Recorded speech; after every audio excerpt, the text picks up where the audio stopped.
$300,000, his life savings. That's what Jeffrey Lubell bet on 16,000 pairs of jeans he couldn't sell. Everyone in the fashion industry told him he was crazy. You don't do it that way, they said. Make samples, get orders, then produce. Lubell ignored them, spent every dollar anyway. Within 2 years, those jeans were selling for over $300 a pair. Angelina Jolie wore them. Jessica Simpson wore them. Hip-hop artists rapped about them. By the late 2000s, True Religion was pulling in $400 million a year. Those horseshoe pockets on the back? A status symbol, a flex. And then it all fell apart. 2 bankruptcies.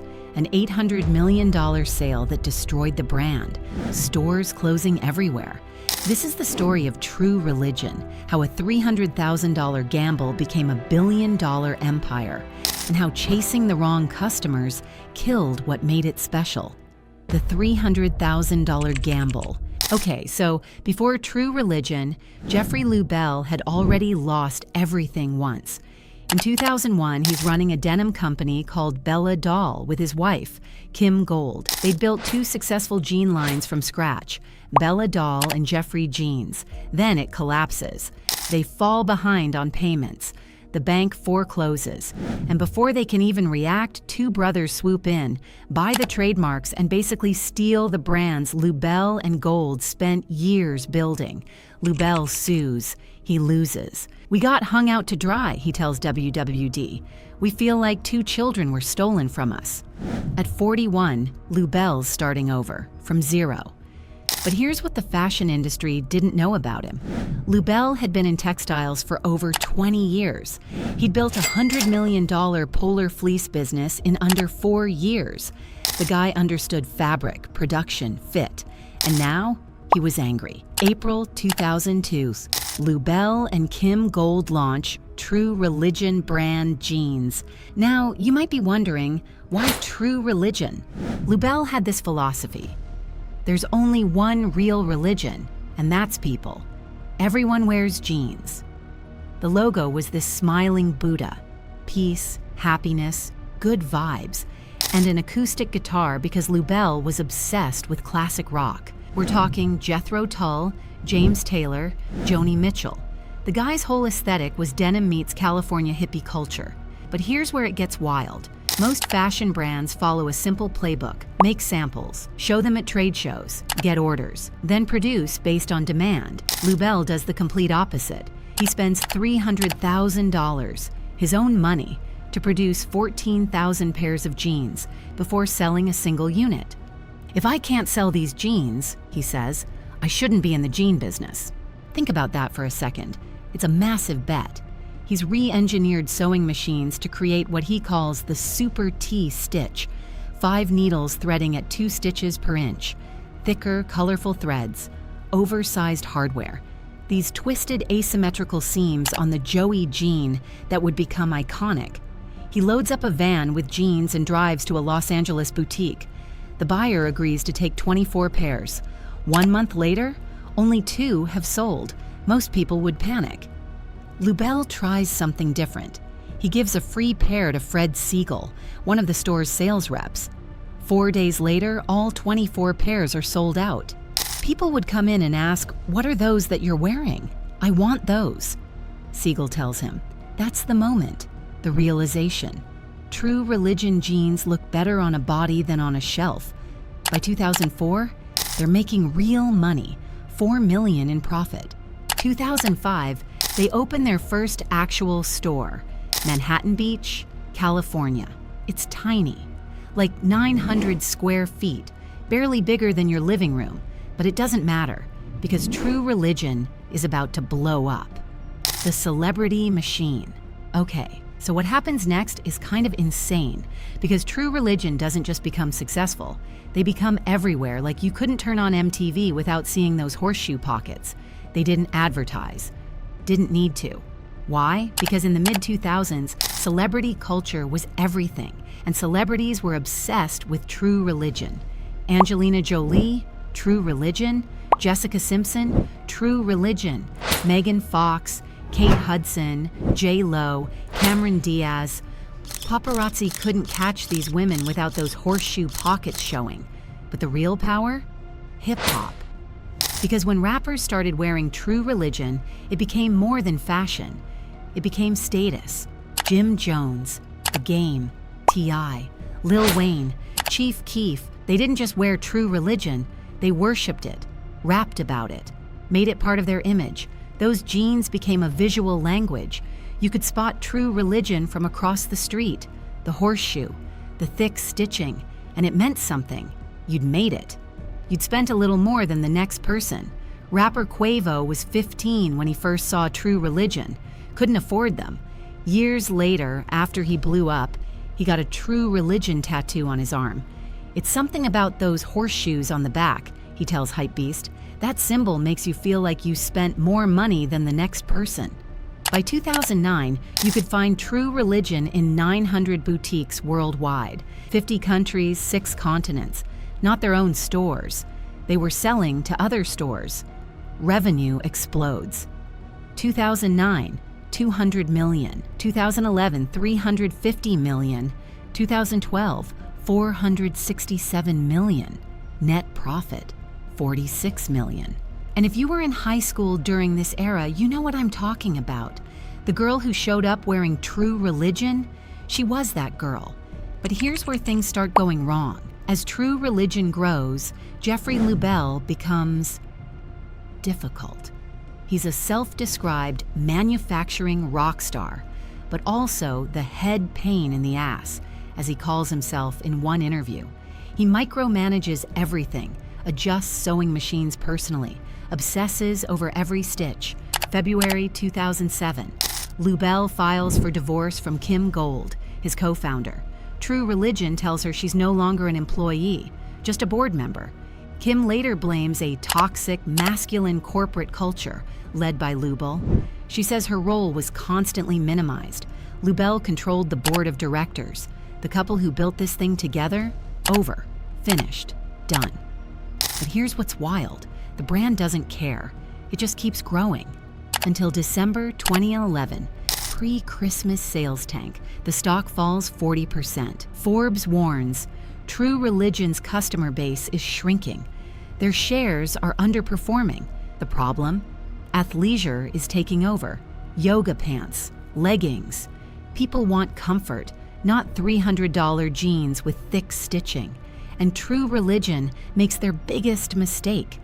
Under new leadership, they start removing the logos, the horseshoe, the Buddha. The stitching becomes more subdued. They're trying to go high-end, luxury, subtle. And this is where True Religion screws up completely. Instead of leaning into what made them special, the loud logos, the flex, the status, they try to go quiet. That's like McDonald's trying to be a fine dining restaurant. It's not who you are. Because here's the thing. People didn't buy True Religion to be subtle. They bought it to be seen, to show off, to prove they had money. When you remove the logo, you remove the entire point. May 10, 2013. Private equity firm Towerbrook Capital Partners announces they're buying True Religion for $835 million. It's a 52% premium over the stock price. Shareholders celebrate. 2 months before the deal even closes, Jeffrey Lubell, the founder, is out. His contract isn't renewed. After building True Religion from nothing, after betting $300,000 on jeans nobody ordered, he's gone. He later starts a new brand called Coût de la Liberté, the cost of freedom, with jeans retailing for $500 to $900. But True Religion? That's Towerbrook's problem now, and they're about to destroy it. Here's what always happens when private equity buys a fashion brand. They drown it in debt. Towerbrook borrows $471 million to finance the purchase, which means True Religion now owes all that money back, with interest, while trying to compete in a market changing faster than ever. You see the problem? Think about it. You're paying rent on 150 stores while everyone's shopping online. You're servicing hundreds of millions in debt, and your core customers are moving to athleisure. The math just doesn't work. The retail apocalypse is starting. Online shopping's exploding. Brick and mortar's dying. Between 2015 and 2017, massive retailers start dropping like flies. American Apparel, Quicksilver, PacSun, Aeropostale, The Limited, Payless. Rue 21. True Religion's operating 150 stores, 120 in the US, 30 overseas. Revenue starts tanking. By fiscal 2017, $369 million. Net loss, $78 million. The brand that made $46 million in profit 5 years earlier is now bleeding money. July 5th, 2017. True Religion files for Chapter 11 bankruptcy. Assets, $243 million. Liabilities, $534 million. They're drowning. But they've got a plan. Slash the debt by $350 million. Exit bankruptcy in 4 months. They do it. October 2017, True Religion emerges from bankruptcy. Term loans reduced from $471 million to $113.5 million. Towerbrook cuts a deal with lenders. Debt for equity swap. They keep just a 4% stake. The brand's leaner now, scrappier. The debt's manageable. But the problems? Still there. And here's where private equity always screws brands. This pattern repeats with basically every fashion brand they touch. They can't help themselves. The second fall, fiscal 2019. True Religion records a net loss of $50 million on $225 million in revenue. November 2019. Michael Buckley returns as CEO. He'd been president of True Religion from 2006 to 2010, during the glory days. Now he's back to save it. He immediately starts cutting costs, closing underperforming stores, rethinking everything. Then March 2020 happens. COVID-19. True Religion closes all 87 retail stores. Revenue drops 80% overnight. They furlough 90% of their workforce, about 1,000 employees. Here's what's brutal about this. Even before COVID, they were struggling. Now, it's over. April 13th, 2020. Bankruptcy. Again. Twice in 3 years. At this point, you'd think True Religion is done, finished, dead. They're the first major retailer to file because of COVID, but definitely not the last. In the filing, True Religion asks for something unusual. Permission to skip rent for 60 days. They owe $1.8 million in lease obligations. They literally can't pay. The pandemic has caused a sudden and unplanned elimination of approximately 80% of the debtor's revenues. The CFO writes, "This time feels different. This might actually be the end." But Buckley's got a plan. October 19th, 2020. True Religion exits bankruptcy. Again. They've cut operating costs, lowered debt, closed stores, down to just 50 locations. The reorganization has allowed the company to emerge a profitable, lean operating company with a healthy balance sheet, Buckley announces. But more importantly, he's figured something out. The old management had been trying to market to who they thought the customer was in 2010, Buckley later tells CNBC. Like they left the brand. There's a lot more followers out there today than the early adopters that wanted this brand back then. True Religion had been chasing luxury, high-end, subtle branding. That wasn't their customer anymore. Buckley does 3 things. First, he brings back the logos, the horseshoe, the Buddha, the iconic stitching, everything the previous management stripped away. Why? Consumer research showed that households earning under $100,000 a year, True Religion's actual customer base, preferred logo-driven brands. They wanted to show off the logo.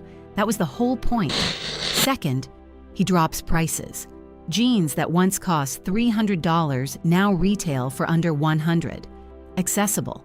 Competitive with Levi's and Gap. Third, he embraces hip-hop culture, not as a marketing gimmick, as the brand's actual identity.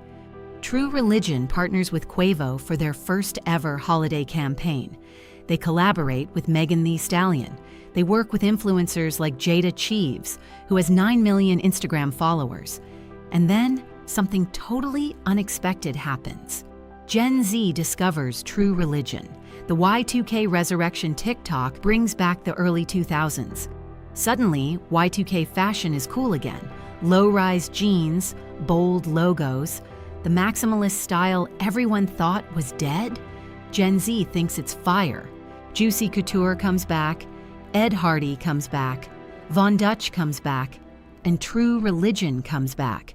Vintage collectors start hunting for early 2000s pieces with the original Made in USA tags. The horseshoe pockets, the thick stitching everyone thought was tacky, now it's authentic. Bella Hadid wears them, A$AP Rocky wears them. Not ironically, they genuinely like them. Think about it. These jeans that were considered too much in 2015 are now exactly what Gen Z wants. Loud, bold, unapologetic. By 2023, True Religion's sales jumped 20% to $280 million. EBITDA, $80 million. They're profitable, growing, relevant again. February 2024.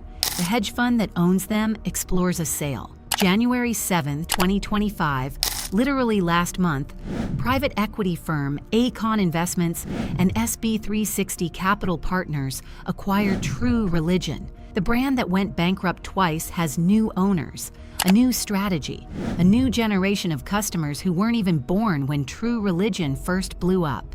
So here's what True Religion proves. In fashion, what's dead isn't always dead.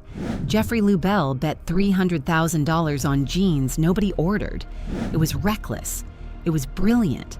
And it worked. True Religion became a billion-dollar brand because it was different, loud, unapologetic, a status symbol. And it nearly died because they tried to be something else, subtle, high-end, quiet. The resurrection came from going back to the beginning, embracing what made them special, the horseshoe, the stitching, the hip-hop culture, the bold, in-your-face aesthetic that says, I made it. Here's the brutal lesson. When private equity loads you with debt, strips away what makes you unique, and chases customers who were never yours to begin with, you die. But if you remember who you are, you can come back. The question now is, will Gen Z get tired of True Religion in 2 years? Or is this actually sustainable? Because fashion trends move fast. What's cool today is cringe tomorrow. And True Religion's already been through that cycle once. So here's what I want to know. Do you think True Religion's back for good? Or is this just nostalgia that'll fade? Drop a comment. Let me know. And if you want me to cover another brand that rose and fell, Juicy Couture, Ed Hardy, Von Dutch, whatever, tell me. Because trust me, they've all got stories like this.